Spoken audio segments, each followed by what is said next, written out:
This is an affordable Kevin O'Leary watch because it's all about the dial. Now, Kevin O'Leary didn't make this watch, and I did put it on a red strap in honor of Kevin, Mr. Wonderful, who has obviously infected the watch community with an affinity for a dial. And this watch does a great job executing on that affinity. Now, quick note, Zelos did send this in for review. I don't have to send it back, but you guys have seen my reviews. I'm gonna tell you exactly how it is and what I like about it and what I don't like about it at the end. Now, the dial we'll discuss, but first the specs. So this is an aventurine glass inner dial with a CNC guilloche outer dial. It's a 37mm watch in diameter. The lug-to-lug is 43.5 millimeters. It's 7mm thick. It's made out of stainless steel. The movement inside is the ETA 7001 with Côte de Genève engraving and blued screws. It's got a box sapphire crystal top, and it's got a display sapphire crystal back. It comes on a Horween leather strap. It's at $800 and it's limited to 250 pieces. Now it also comes with a traveler's case and a warranty card, which you can see me as I was unboxing it. The watch itself is what you tend to expect out of Zelos. It's a heck of a lot of value. The things that you see on this watch you wouldn't otherwise see. This is a clip of the Omega Blue Side of the Moon, which also has an aventurine dial, and that watch retails for well over $10,000. That watch obviously is also made out of ceramic, but generally, you know, there's certain things you tend to expect at certain price points, and aventurine dials is something I think Zelos has really cut their teeth on. They've really been able to offer that sort of cool, sparkly aesthetic where at night, when you get a certain light off on an angle, it almost looks like the night sky as you tilt it. You can see the stars or the reflections blinking in the inside of this dial, which is really neat. And the guilloche pattern on the outside is just something, I think it's really hard to explain. I think these macro shots, I hope, show it as well as it looks in person, but each angle that the watch is held at gives you a different look, a different aesthetic. You notice different patterns in the guilloche, different light reflection on the indices, the surrounds, the sub-seconds, the hands themselves.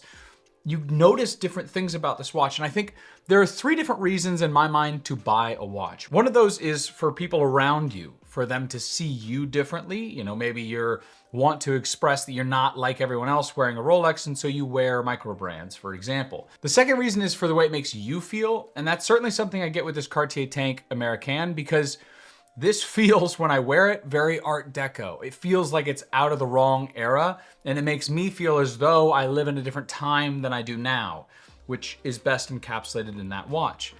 This watch is for the third reason, and that is because of the beauty of the watch. Now, you can talk about specs all you want, and you try and buy something for specs.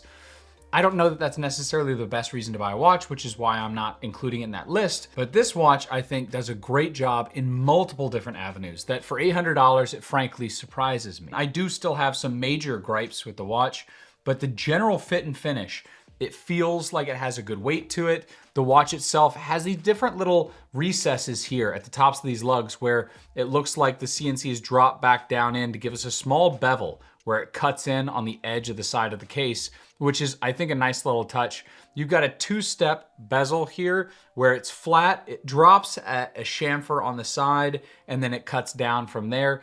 Everything on here is polished. As I said, the watch is incredibly thin. It's 7mm thick and 37mm in diameter. It's built for being a dress watch. And I feel like that sort of market isn't necessarily as tapped as it should be. Now, this is their second version. They did have a Nova 1. This is the Nova 2. Same general specs. Now, one of the things that I will mention on here I really love is the crown. On dress watches, they're not known for having their best crown. On this Cartier Tank, for example, operating this, actually like winding it, is not the easiest thing in the world just because the crown has no grip, it has no knurling. This watch has a very small recessed crown, but it reminds me a lot of my Explorer's crown in the fact that it's got these great little recesses there, little knurls for you to be able to get your finger in there. And I feel like this is very easy to operate. Not only that, but when you pull it out, it's got a nice snappy action to it. So it doesn't feel like a cheaper movement. Has a little slop where you don't really feel as secure stepping from one setting to the next. This is really solid in that operation, but what can you expect out of an ETA movement? Fun also fact, the ETA 7001 was the original movement that Nomos put in their watches. And now the watch that they currently produce, that Nomos currently produces with their manual wound movement, is based off of the ETA 7001. A lot of the same things are in that watch. The bridges are very similar, if not the exact same. The base plate, I believe, is the exact same. Almost everything else is the same with some extra refinements. And they do have their own in-house movements outside of that. But their base model was originally with this movement. So you know it's rock solid and you know it's gonna operate well. I enjoy the fact that this is manual wind because 1, it gives you a better connection to a manual dress watch. 2, it makes it thinner.